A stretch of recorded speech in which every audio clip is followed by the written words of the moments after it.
अस्सलामु अलैकुम नाज़रीन। प्यारे नाज़रीन, हुज़ूर नबी पाक सल्लल्लाहु ताला अलैहि वसल्लम ने दो बहनों को और दो भाइयों को एक ही बिस्तर पर सोने से मना क्यों किया है। नाज़रीन, आज की इस वीडियो में हम इसी के बारे में डिटेल से बात करेंगे कि हुज़ूर पाक सल्लल्लाहु ताला अलैहि वसल्लम ने दो बहनों को एक ही बिस्तर पर सोने से मना क्यों किया, और साथ ही साथ सोने के आदाब यानी तरीके भी बयान करेंगे। तो लिहाजा वीडियो को आखिर तक ज़रूर देखिएगा। नाज़रीन, रसूल पाक सल्लल्लाहु ताला अलैहि वसल्लम ने ज़िंदगी के हर पहलू में हमारी रहनुमाई की है, हमें सही तरीका बताया है और एक कामयाब ज़िंदगी गुजारने का तरीका सिखाया है। इंसानी ज़िंदगी के तमाम मराहिल में उन्होंने हमारी रहनुमाई फरमाई है, यहाँ तक कि नींद की हालत में भी फरामोश नहीं किया। वो नींद जिसमें इंसान तकरीबन अपनी 1/3 ज़िंदगी गुजार देता है। इस्लाम ने इसके बहुत से आदाब और सुन्नतें ज़िक्र फरमाई हैं। जो शख्स इस पर अमल करेगा तो उसे सुकून और इत्मीनान की नींद नसीब होगी, परेशानी, बेचैनी और बेकरारी से महफूज रहेगा। सोने के आदाब में से एक अदब ये है कि जल्द से जल्द सोएं और बग़ैर ज़रूरत के जागने से परहेज़ करें। हज़रत अबू बरज़ा अस्लमी रज़ी अल्लाह ताला अन्हु से रिवायत है कि रसूल पाक सल्लल्लाहु ताला अलैहि वसल्लम इशा से पहले सोने को और इशा के बाद बातचीत करने को नापसंद फरमाते थे। सोने का दूसरा अदब ये है कि इंसान दाईं करवट पर सोए, क्योंकि नबी पाक सल्लल्लाहु ताला अलैहि वसल्लम दाईं करवट पर सोया करते थे। और इसका हुक्म भी इरशाद फरमाया है कि हज़रत बरा बिन आज़िब रज़ी अल्लाह ताला अन्हु फरमाते हैं कि नबी करीम सल्लल्लाहु ताला अलैहि वसल्लम दाईं करवट पर लेटा करते थे, और हज़रत बरा बिन आज़िब को भी अपने दाईं करवट पर ही लेटने का हुक्म दिया। दाईं करवट पर लेटना ही अफसल यानी बेहतर है, चाहे किबला की तरफ चेहरा हो या पेट, या किबला दाएं हो या बाएं। दाईं करवट पर ही लेटना चाहिए, क्योंकि नबी पाक सल्लल्लाहु ताला अलैहि वसल्लम ने इसी का हुक्म फरमाया है। तीसरा अदब यह है कि इंसान लेटते वक्त दाएं हाथ को दाएं रुखसार यानी गाल के नीचे रख ले। हज़रत अबू हुरैरा रज़ी अल्लाह ताला अन्हु से रिवायत है कि उन्होंने बयान किया कि हुज़ूर पाक सल्लल्लाहु ताला अलैहि वसल्लम ने इरशाद फरमाया, जब तुम में से कोई शख्स अपने बिस्तर पर आ जाए तो अपना बिस्तर झाड़ ले, क्योंकि वो नहीं जानता कि क्या चीज़ उसकी गैर मौजूदगी में उसमें दाखिल हो गई है।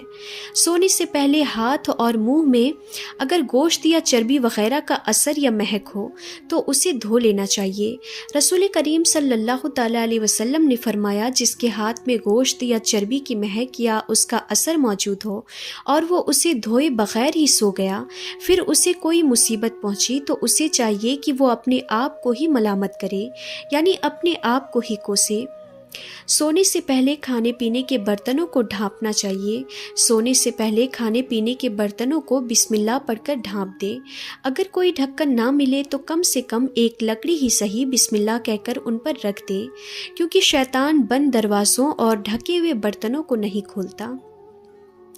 और सोने से पहले आग और चिराग बुझा देना चाहिए। हज़रत जाबिर बिन अब्दुल्लाह रज़ी अल्लाह ताला अन्हु से रिवायत है कि रसूल पाक सल्लल्लाहु ताला अलैहि वसल्लम ने फरमाया, रात में जब तुम सोने जाओ तो चिराग बुझा दो और दरवाजे बंद कर दो। हज़रत अब्दुल्लाह इब्ने उमर रज़ी अल्लाह ताला अन्हु फरमाते हैं कि रहमत आलम सल्लल्लाहु ताला अलैहि वसल्लम ने फरमाया, सोते वक्त अपने घरों में आग को जलते हुए ना छोड़ो।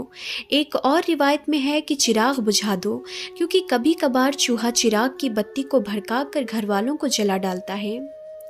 और ऐसी छत पर सोना मना है जिसके चारों तरफ कोई आड़ ना हो, जो गिरने पड़ने से रोक ना सके।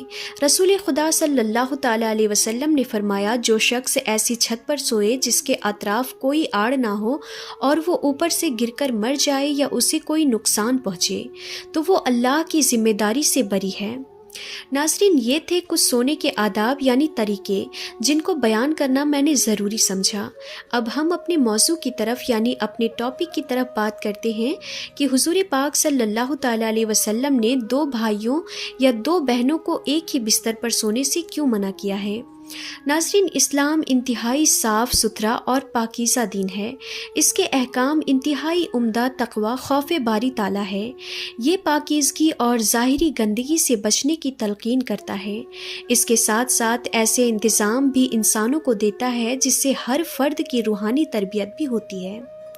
اسلام نے جہاں انسانوں کو خود گناہ کے کاموں سے بچنے کی تلقین کی ہے، وہاں ان کے بچوں کے لیے بھی حکم صادر فرمائے ہیں۔ حضرت عبداللہ بن عمر رضی اللہ تعالیٰ عنہ بیان فرماتے ہیں کہ نبی پاک صلی اللہ تعالیٰ علیہ وسلم نے ارشاد فرمایا، جب تمہارے بچے 7 سال کے ہو جائیں تو انہیں نماز پڑھنے کا حکم دو، اور جب 10 سال کے ہو جائیں تو اگر وہ نماز نہ پڑھے تو انہیں سمجھانے کے لیے ہلکی سزا دو اور ان کے بستروں کو الگ الگ کر دو۔ علامہ محمود محمد رضی اللہ تعالیٰ عنہ ابو داود کی شرح میں لکھتے ہیں کہ ان کے بستر جدا جدا کر دو۔ اس کا مطلب یہ ہے کہ ان کے سونے کی جگہ الگ الگ بناؤ، کیونکہ جب بچے 10 سال کی عمر کو پہنچتے ہیں تو وہ بالغ ہونے کے قریب ہو جاتے ہیں، ان کی شہوت زیادہ ہوتی ہے اور ان کے بگڑنے کا زیادہ ڈر ہوتا ہے۔ یہ اس بات کا ثبوت دے رہا ہے کہ اولاد کے ماں باپ پر واجب ہے کہ بچے جب 10 سال کی عمر کو پہنچ جائیں تو وہ بچوں کے بستر الگ کر دے، چاہے وہ بھائی ہی کیوں نہ ہو۔ حضور پاک صلی اللہ تعالیٰ علیہ وسلم نے بچوں کو الگ الگ بستروں پر سلانے کا جو حکم آج سے 1400 سال پہلے دیا تھا، آج کی ترقی یافتہ میڈیکل سائنس اس کو مان رہی ہے، بلکہ اس پر زور دیتے ہیں، اس کے فائدے گنواتے ہیں اور اس سے لاپرواہی برتنے پر برے انجام سے بھی ڈراتے ہیں۔ امریکہ کی ایک رپورٹ کے مطابق کہتے ہیں کہ ضروری ہے کہ بچوں کو ایک ہی بستر پر نہ سونے دیا جائے، اور بہتر تو یہ ہے کہ انہیں ایک ہی کمرے میں بھی نہ سلایا جائے، کیونکہ جو بچے لگاتار ایک بستر پر سوتے ہیں ان کے اندر رگڑ اور جسمانی ملاپ کی بیماری پیدا ہوتی ہے، اور دھیرے دھیرے یہ بچے جنسی کھیل کھیلنے لگتے ہیں۔ سونے کے کمرے میں ماں باپ کے ساتھ ساتھ بچوں کا سونا بھی کسی صورت حکمت سے خالی نہیں ہے، کیونکہ بچے دیکھنے میں سوئے ہوئے نظر آتے ہیں لیکن حقیقت میں وہ جاگتے ہوتے ہیں۔ 2-3 سال کے بچوں کا بھی عام طور پر یہی حال ہوتا ہے۔ ایسے بچے جاگتے ہی اپنے ماں باپ کو جنسی ملاپ کی حالت میں دیکھ کر ڈر جاتے ہیں اور اکثر ان کا برا حال ہو جاتا ہے۔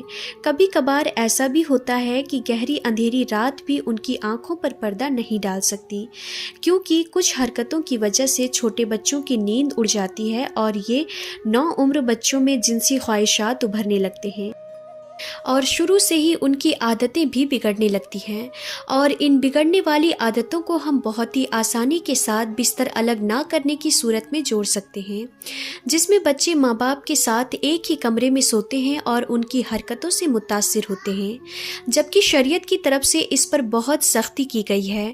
اسی لیے ماں باپ کو اس سلسلے میں بڑی احتیاط اور سخت پرہیز کی ضرورت ہے۔ علامہ مناوی جامع صغیر کی شرح میں لکھتے ہیں کہ جب تمہاری اولاد 10 سال کی عمر کو پہنچ جائے تو ان کے بستر جدا جدا کر دو، شہوت کی مصیبتوں سے ڈرتے ہوئے، اگرچہ 2 بہنیں ہی کیوں نہ ہوں۔ اسی طرح ایک روایت میں حضور پاک صلی اللہ تعالیٰ علیہ وسلم نے ارشاد فرمایا ہے کہ مرد مرد کی ستر یعنی شرمگاہ کی طرف نہ دیکھے، اور نہ ہی عورت عورت کی ستر کی طرف دیکھے، اور مرد ایک مرد کے ساتھ ایک کپڑے میں جمع نہ ہو، اور نہ ہی عورت عورت کے ساتھ ایک کپڑے میں جمع ہو۔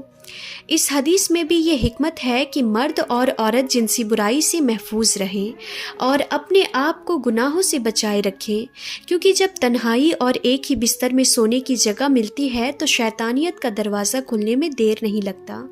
اسی لیے اسلام نے اس دروازے کو بند کرنے کے لیے یہ تعلیم دی ہے کہ 10 سال جو شعوری عمر کی شروعاتی ہوتی ہے اس سے ہی پابندی کر دی جائے تاکہ برائی کے راستے بند ہو جائیں۔ اسی لیے ہمیں اس بات کی طرف خاص طور پر دھیان دینے کی ضرورت ہے اور اپنے بچوں کو اسلامی تعلیمات سے جوڑنے کے لیے پوری محنت اور کوشش کرنی چاہیے۔ تو ناظرین، ہم امید کرتے ہیں کہ آج کی ہماری یہ ویڈیو آپ سب کو ضرور پسند آئی ہوگی۔ اگر یہ ویڈیو پسند آئی ہو تو اسے لائک کریں اور اس ویڈیو کو اپنے دوستوں اور رشتہ داروں میں زیادہ سے زیادہ شیئر کریں۔ تو آج کے لیے بس اتنا ہی، انشاءاللہ ہم پھر ملتے ہیں ایسی انفارمیٹیو ویڈیوز کے ساتھ۔ تب تک کے لیے خدا حافظ۔